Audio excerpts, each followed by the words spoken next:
Hello everyone, আমি রঞ্জিত কুমার ঘোষ আর আপনারা দেখছেন রঞ্জিত মনিটর ইউটিউব চ্যানেল। ভিডিওটা যদি ভালো লাগে তাহলে অবশ্যই সাবস্ক্রাইব করবেন এবং বেশি বেশি শেয়ার করবেন।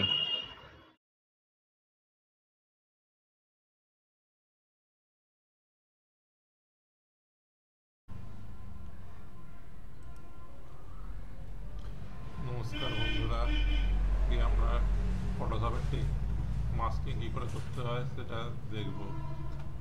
ফাইলে ক্লিক করে ওপেনে ক্লিক করতে হবে। ডেস্কটপে আছে,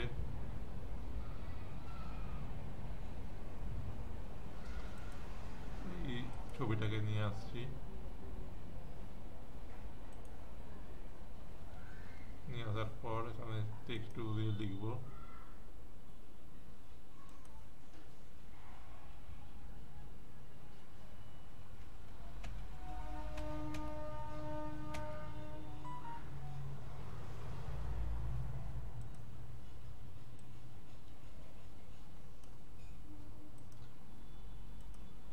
তারপর এটাকে এন্টার করতে হবে, করে করে যেতে হবে। এরপর মুভ টুলে ক্লিক করে এটাকে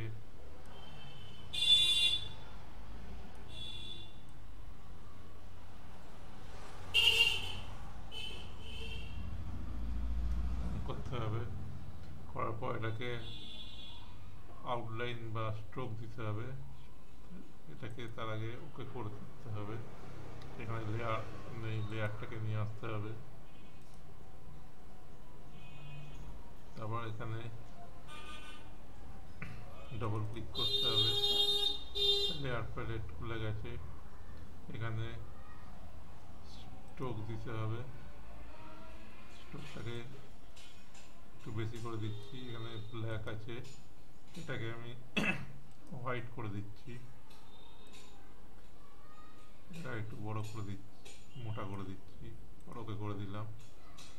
দেওয়ার পর এর লকটাকে খুলে দিচ্ছি। ডবল ক্লিক করলেই লক খুলে যাবে। এটা আর একটা কপি করে নিচ্ছি। তারপর এটাকে ড্র্যাগ করে উপরে নিয়ে যাচ্ছি। নিয়ে যাওয়ার পর অল্ট কি চেপে এখানে এরকম নিয়ে এলেই মাউসটা এরকম হয়ে যাচ্ছে। যখন এরকম হয়ে যাবে এখানে ক্লিক করে দিতে হবে। এরকম চলে আসছে। এবার পলিগন ল্যাসো টুল দিয়ে এটাকে এরকমভাবে সিলেক্ট করতে হবে।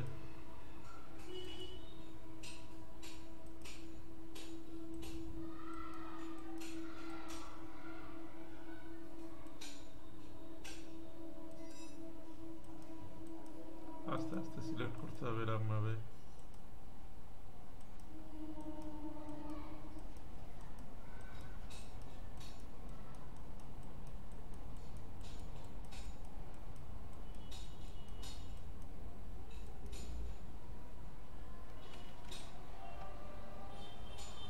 সিলেক্ট করতে হবে।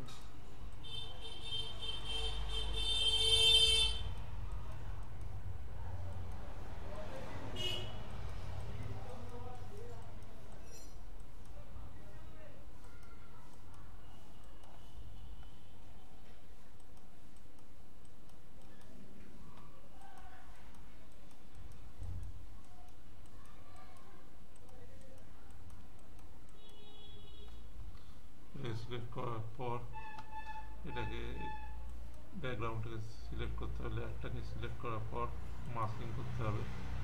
করলে এই দিকটা ডিলিট হয়ে যাচ্ছে, কিন্তু আমি এই দিকটা ডিলিট করতে চাই। তাহলে এটাকে আন্ডু করছি, কন্ট্রোল জেড করে আন্ডু করে এটাকে সিলেক্টে গিয়ে ইনভার্স শিফট কন্ট্রোল আই চাপলেও হবে। আমি বুঝাতে সুবিধার জন্য আমি এখান থেকে ইনভার্স করে দিচ্ছি। দেওয়ার পর এখানে মাস্ক করলে এটা ডিলিট হয়ে যাচ্ছে। এবার এখানে একটা কালার করার জন্য এই অপশানে ক্লিক করতে হবে। তারপর সলিড কালার নিতে হবে। আমি ব্ল্যাক নিয়ে নিচ্ছি, ওকে করে দিচ্ছি। করার পর এই লেয়ারটাকে সিলেক্ট করতে হবে। করে এটাকে উপরে ট্যাগ করলে এরমভাবে টেক্সট মাস্ক করতে হয়।